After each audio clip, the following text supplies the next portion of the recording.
Hello, my dear students. I welcome you all in 6th standard mathematics class. बच्चों, हमने exercise number 2.1 solve कर लिया है।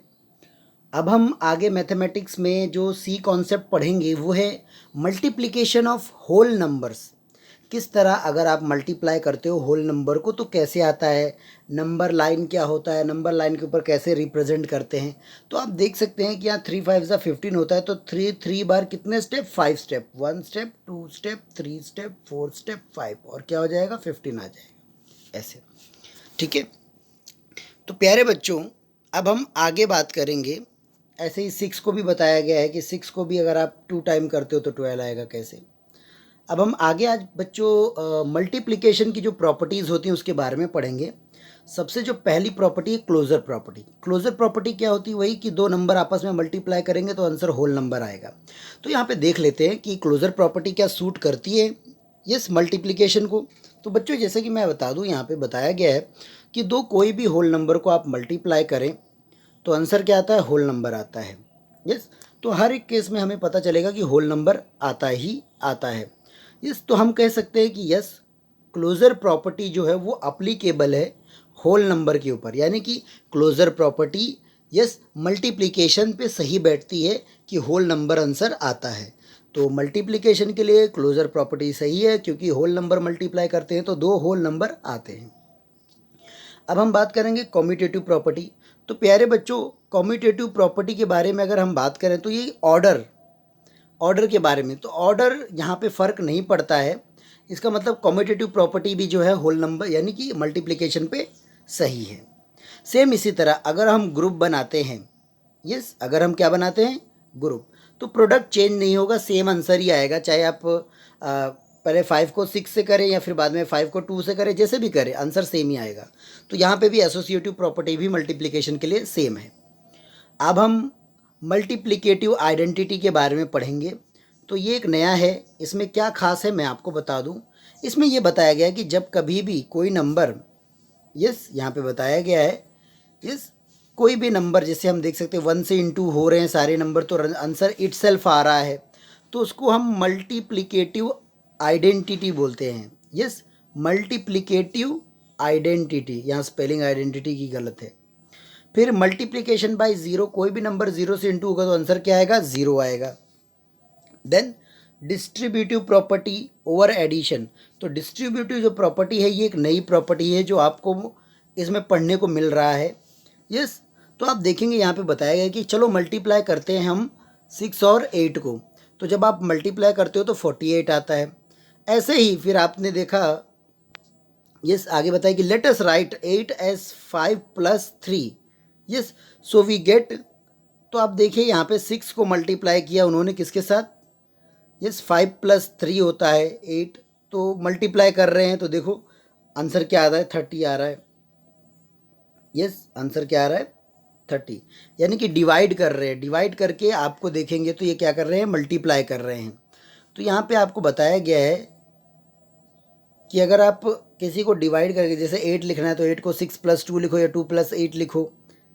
Yes, या फिर हम ऐसे भी लिख सकते हैं 4 प्लस 3 प्लस 1। तो ये डिस्ट्रीब्यूटिव प्रॉपर्टी बताई जाती है। यस, तो आप देखेंगे हर केस में आप जितने भी केस करेंगे तो डिस्ट्रीब्यूटिव में भी आप देखेंगे चाहे कितना भी प्लस करके आंसर कैसे भी लिख दीजिए, आंसर वैसे ही आएगा, 48 ही हर केस में आएगा। तो डिस्ट्रीब्यूटिव प्रॉपर्टी जो है वो अप्लीकेबल है किसके ऊपर, यस मल्टीप्लिकेशन के ऊपर। आगे हम बात करेंगे प्यारे बच्चों डिवीज़न ऑफ होल नंबर के बारे में। तो यहाँ पे रिपीट सब्ट्रैक्शन बताया जा रहा है, जैसे कि पहला है। तो पहले में अगर देखेंगे तो रिपीट सब्ट्रैक्शन क्या है, if we want to divide 20 sweets among 5 children, we subtract 5 from 20 to get 15, again subtract 5 from 15 to get 10, again we subtract 5 to get 5। तो आप देखिए कि इसमें रिपीट सब्ट्रैक्शन यानी कि एक नंबर बार बार आप सब्ट्रैक्ट करते जा रहे हो, जो रिमेनिंग बच रहा है या टोटल है, तो आपको लास्ट में आंसर क्या मिलता है, ज़ीरो। यस, तो ये रिपीटेटिव सब्ट्रैक्शन है। फिर आता है ऑपोजिट ऑफ मल्टीप्लिकेशन। यस, तो आप देखेंगे यहाँ पे क्या आपको करना है कि आपको फाइंड आउट करना है कि वो नंबर किस से इंटू होगा तो 20 आएगा। तो यहाँ पे देखिए 20, तो 20 को 5 से डिवाइड किया तो आंसर 4 आ रहा है। तो ये मल्टीप्लिकेशन के माध्यम से उन्होंने क्या किया, फाइंड आउट किया। तो अब हम देखेंगे कि क्या ये जो प्रॉपर्टी हैं ये डिवीज़न पे भी अप्लीकेबल हैं। तो यहाँ पे क्या बताया जा रहा है प्यारे बच्चों, नो, क्लोजर प्रॉपर्टी डिवीज़न पे अप्लीकेबल नहीं है, यस। और ना ही कम्यूटेटिव प्रॉपर्टी अप्लीकेबल है और ना ही एसोसिएटिव प्रॉपर्टी अप्लीकेबल है। तो तीनों ही प्रॉपर्टी जो है, closure, commutative property, associative property, ये अप्लीकेबल नहीं है प्यारे बच्चों। क्यों? क्योंकि एक नंबर जब दूसरे नंबर से इनटू डिवाइड होता है तो आंसर ज़रूरी नहीं है कि वो होल ही नंबर आए। फिर डिवीज़न बाय वन, तो हमें पता है कोई भी नंबर अगर वन से डिवाइड होगा तो आंसर इट सेल्फ आएगा, ज़ीरो से डिवाइड होगा तो आंसर क्या आएगा, ज़ीरो आएगा। ठीक है, तो ये भी है। अगर डिवाइडिंग बाय ज़ीरो, कोई नंबर ज़ीरो से डिवाइड, तो मीनिंगलेस है, उसका कोई सेंस ही नहीं है। यानी कि जैसे 5 डिवाइड बाय ज़ीरो, तो ये मीनिंगलेस है, कोई सेंस ही नहीं है इसमें। फिर आगे, अगर कोई नंबर अपने आप से ही डिवाइड होता तो हमें पता है आंसर उसका हमेशा वन आएगा। फिर डिवीज़न के भी कुछ रिलेशनशिप हैं, जैसे डिविडेंड किसे कहते हैं, डिवाइज़र किसे कहते हैं, क्वोशिएंट, रिमाइंडर किसे कहते हैं। तो आप देख सकते हैं यहाँ पे क्वेश्चन दिया गया है कि 20 है और ये 3 है, ऊपर 6 है और नीचे 2 है। तो ये आपका डिवाइज़र, ये डिविडेंड, ये क्वोशिएंट, ये रिमाइंडर, तो ये अपने को समझना है प्यारे बच्चों। यस बच्चों, अब आगे आपको एग्जाम्पल नंबर 7 दिया गया है, जिसमें आप देखेंगे कि इन्होंने प्रोडक्ट फाइंड आउट करना है और सूटेबल रीअरेंजमेंट करके। तो आप देखेंगे कि पहले हमने 25 को 4 किया तो 100, देन मल्टीप्लाई, तो इजीली हो गया। देख रहे हैं, राउंड फिगर से कोई भी चीज़ आप मल्टीप्लाई करते तो आसान से आ जाता है। तो ऐसे हमें ध्यान देना और ऐसे ही मल्टीप्लाई करना है। फिर एग्जाम्पल नंबर 8 में अगर आप देखेंगे तो यहाँ पे बोला है find the value of the following. जैसे कि आप देख सकते हैं कि पहले तो आप ग्रुप बनाइए, ग्रुप बनाने के बाद उनको मल्टीप्लाई कर दीजिए और आपको आंसर इजीली मिल जाएगा।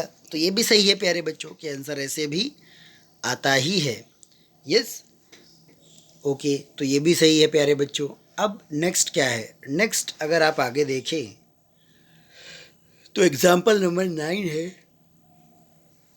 एग्जाम्पल नंबर 9 में 4 डिजिट जो लार्जर हैं, 3 डिजिट जो स्मॉलर है, उनको मल्टीप्लाई करके आंसर फाइंड आउट करने के बारे में बताया। तो आप देखेंगे किस तरह उन्होंने आपको तरीका बताया, टेक्निक -1 ताकि आपको वो नंबर भी मिल जाए और आंसर भी इजीली आपको आ जाए।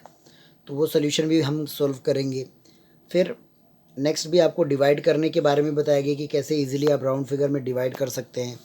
जैसे देखिए 768 को डिवाइड बाय 768, तो आंसर क्या आता है, फिर प्लस करके आंसर क्या आना चाहिए। ऐसे एग्जाम्पल नंबर 11 भी दिया गया है, जिसमें आपको बताया गया है यस कि मान लेते हैं जब हमने डिवाइड किया किसी आंसर को, तो उसका क्वेश्चन जो है यस वो क्या है, 20 आया, रिमाइंडर 18 आया। तो फाइंड करिए कि भाई डिविडेंड क्या होगा।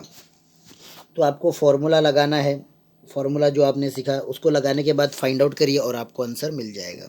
डिविडेंड का आंसर आ गया। तो 35 इंटू 20 प्लस 18। एग्जाम्पल नंबर 12 भी दिया गया है, इसमें भी डिवीज़न, क्वेश्चन, रिमाइंडर वाला आंसर फाइंड आउट करना है। तो अब बच्चों एक्सरसाइज नंबर 2.2 की बारी आती है। तो चलिए अब इसके लिए हम आपके मैथ्स के टेक्स्ट बुक में चलेंगे। ये तो जस्ट इंट्रोडक्शन पार्ट था, आप इसके एग्जाम्पल देखिए कैसे सॉल्व करते हैं, वो भी आप सॉल्व करिए, देखिए, समझिए कैसे प्रॉपर्टी एप्लीकेबल है, कैसे नहीं एप्लीकेबल है। यस, और फिर मेरा जो नेक्स्ट वीडियो आएगा उसमें हम बात करेंगे प्यारे बच्चों एक्सरसाइज नंबर 2.2 के बारे में। ओके।